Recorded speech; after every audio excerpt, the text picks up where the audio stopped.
Welcome to the class 2 of clubbing. In this video, we are going to see the provisions related to the clubbing of spouse income and son's wife income. Okay, so let me share my screen.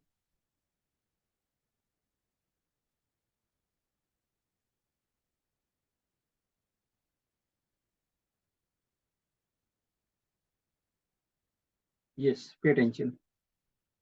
So first part, we'll see clubbing of spouse income under section 64 of Income Tax Act.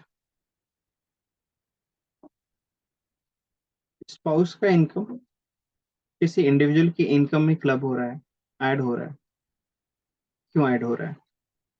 सी, इसके पीछे ना tax से बचने के लिए planning करते लोग, कुछ तरीके निकालते, कुछ जुगाड़ निकालते हैं कि टैक्स से बचा जाए, अपनी इनकम कहीं और डाइवर्ट कर दो. ठीक है, तो सरकार को भी ये चीज पता है, इसलिए उन्होंने ये क्लबिंग का प्रोविजन बनाया है कि भले ही ये इनकम किसी और के यहाँ पे दिख रही है, बट वो हम तुम्हारी इनकम मानेंगे, तुम्हारी इनकम में ऐड करके टैक्स लगाएंगे. ठीक है, देखते हैं.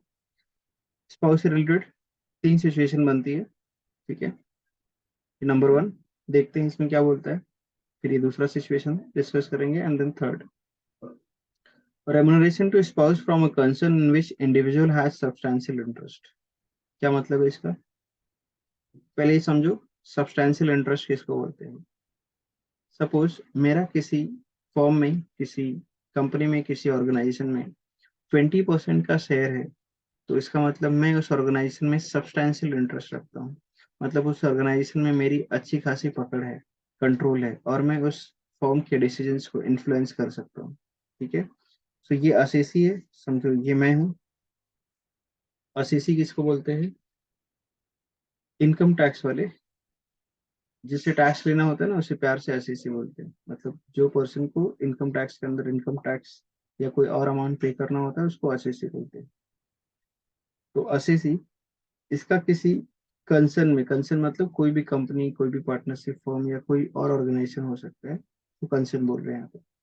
उसके अंदर 20% शेयर है, मतलब 20% का इसका कंट्रोल है, 20% का हिस्सा है, शेयर है, तो कंट्रोल करता है इस ऑर्गेनाइजेशन को. 20% हिस्सा होना मतलब 1/5 बड़ी बात है, इसके डिसीजन को इन्फ्लुएंस कर सकते हैं. अब क्या किया है, ये पर्सन को इधर से 20% जो इनकम आएगा या जो भी कुछ आएगा इसकी इनकम में ऐड होगा, तो उस पर टैक्स लगेगा. ठीक है, ये उससे बचने के लिए क्या करता है, इस कंसर्न में, इस ऑर्गेनाइजेशन में अपने स्पाउस का फेक अपॉइंटमेंट करवा देता है. ठीक है, ये इसकी स्पाउस है, उसका यहाँ पे फेक अपॉइंटमेंट करवा देता है. मतलब सिर्फ रिकॉर्ड पे, पेपर पे दिखाने के लिए ये यहाँ पे एम्प्लॉय है. ठीक है, एक अपॉइंटमेंट लेटर इशू करवा देता है, क्योंकि सब्सटेंशियल इंटरेस्ट है ना, तो इसका पकड़ है इधर, कंट्रोल है. एक्चुअल में ये इधर काम नहीं करती. और यहाँ पे दिखाता है कि यहाँ से इसको क्या मिला है, बोनस मिला है, सैलरी मिला है, कमीशन मिला है. तो इस इनकम को सरकार बोलती है हम तुम्हारी इनकम मानेंगे, क्योंकि हमको पता है इसका अपॉइंटमेंट इधर फेक हुआ है तुम्हारे सब्सटेंशियल इंटरेस्ट की वजह से. तो ये टैक्सेबल हो जाएगा in the hand of individual, मतलब ये इंडिविजुअल जिसने, जिसकी ये स्पाउस है, क्लब कर देंगे, तुम्हारी इनकम में ऐड करेंगे. बट इसका एक्सेप्शन है. क्या हर बार ये अपॉइंटमेंट फेक ही होगा? नहीं, कभी जेन्युइन भी हो सकता है. If spouse has technical and professional knowledge. ठीक है, अगर उस जॉब के लिए, इस पोजीशन के लिए इसके पास टेक्निकल एंड प्रोफेशनल नॉलेज है, कॉम्पिटेंट है, तो इसको जो अपॉइंटमेंट यहाँ पे हुआ है और उसके बदले में जो रेमुनरेशन मिल रहा है वो जेन्युइन है, देन इन दैट केस ये क्लब नहीं होगा. बट समझो ये इस पोजीशन के लिए फिट नहीं है, इसके लिए इसको जो रिक्वायर्ड क्वालिफिकेशन, एक्सपीरियंस चाहिए वो नहीं है, फिर भी इसका अपॉइंटमेंट हुआ है बिकॉज ऑफ इसके इन्फ्लुएंस से, और उसको यहाँ से जो कुछ मिल रहा है वो इसकी इनकम में क्लब होगा, क्योंकि ऐसा टैक्स से बचने के लिए इसने झोल किया था. ठीक है, फर्स्ट केस क्लियर हुआ. Second, income arising to spouse from asset transferred without consideration और for inadequate consideration. ये एक तरह से गिफ्ट जैसा हो गया, गिफ्ट दे दिया तुमने स्पाउस को. ठीक है, कोई एसेट था तुम्हारा जिसके तुमने कंसिडरेशन नहीं लिए, या लिए तो नाम के लिए लिए. ठीक है, अब उस एसेट से जो इनकम आएगी वो स्पाउस की, क्योंकि एसेट तो इसके नाम पे ट्रांसफर हो गया. बट ऐसा तुमने टैक्स से बचने के लिए किया है, सरकार को ऐसा लग रहा है कि गिफ्ट तो दिखावा है, तुम तो टैक्स से बचना चाहते थे. ठीक है, तो taxable in the hand of transfer, तो इस इनकम, इस एसेट से जो इनकम आएगी वो ट्रांसफर, जिसने ट्रांसफर किया है उसकी इनकम में क्लब हो जाएगी, ऐड हो जाएगी। बट इससे कुछ एक्सेप्शन है, ठीक है। कब क्लब नहीं होगा? Number 1, income earn by investing such income. अब ये जो असेट तुमने ट्रांसफर किया था उस पर जो इनकम आई वो तो तुमने क्लब कर लिया, बट उस इनकम को स्पाउस ने कहीं और इन्वेस्ट कर दिया और उस इन्वेस्टमेंट से जो इनकम आ रही है वो क्लब नहीं होगी। सेकंड स्टेज की इनकम होगी ना, तुमने एसेट ट्रांसफर किया, उस एसेट पे जो इनकम आई उसको तो क्लब कर लिया, बट उस इनकम को री इन्वेस्ट करके उस पे जो इनकम आ रही है वो क्लब नहीं होगी। दूसरा बोला income from accretion of transferred asset is not club. तुमने जो एसेट ट्रांसफर किया उस एसेट पे कुछ एक्रीशन हुआ, एक्रीशन फॉर एग्जांपल तुमने शेयर्स ट्रांसफर किए थे, ठीक है, 1000 शेयर्स ट्रांसफर किए थे, अब उस कंपनी ने बोनस दिया जिस कंपनी का शेयर्स था, तो 1000 शेयर्स और आ गया, इसको बोलते हैं एक्रीशन। अब इस 1000 बोनस वाले शेयर्स पे जो इनकम आएगी, जो डिविडेंड आएगा वो क्लब नहीं होगा, ओरिजिनल शेयर्स पे जो इनकम आएगी वो क्लब होगा, बट जो एक्रीशन हुआ है, जो बोनस वाला पार्ट था, उसका इनकम क्लब नहीं होगा। तीसरा, if transferred asset is invested bye spouse in business, तुमने जो एसेट स्पाउस को ट्रांसफर किया जिसकी इनकम क्लब हो रही है, अगर वो एसेट स्पाउस ने कहीं और री इन्वेस्ट कर दिया, मतलब किसी बिजनेस में पैसा लगा दिया, फॉर एग्जांपल तुमने कैश ट्रांसफर किया था, ठीक है, अब इसने उस कैश से कुछ नया बिजनेस शुरू कर दिया स्पाउस ने, वो तो उसका बिजनेस है, बट उसकी बिजनेस का कुछ हिस्सा तुम्हारे इनकम में ऐड होगा।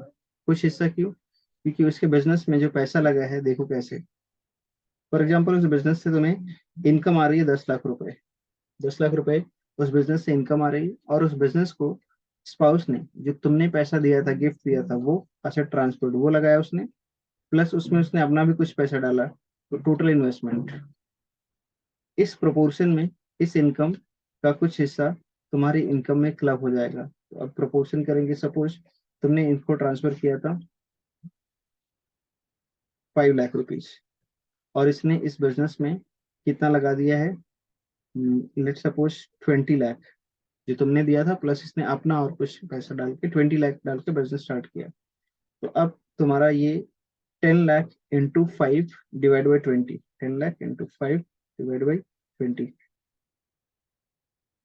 कितना आएगा? 2.5 लाख। तो 2.5 लाख प्रोपोर्शनेट इनकम तुम्हारी इनकम में क्लब हो जाएगी, ठीक है। Okay sir. तीसरा सिचुएशन देखते हैं, ये दो केस हो गया। Third case, income from asset transfer to any other person without consideration or for inadequate consideration for the benefit of spouse। देखो यहाँ पे तुमने क्या किया था, यहाँ पे फर्स्ट केस में सब्सटैंशियल इंटरेस्ट था, उस ऑर्गेनाइजेशन से पैसे मिल रहे थे तो क्लब हो रहा था, ये बोल के तुम्हारा उधर इन्फ्लुएंस है।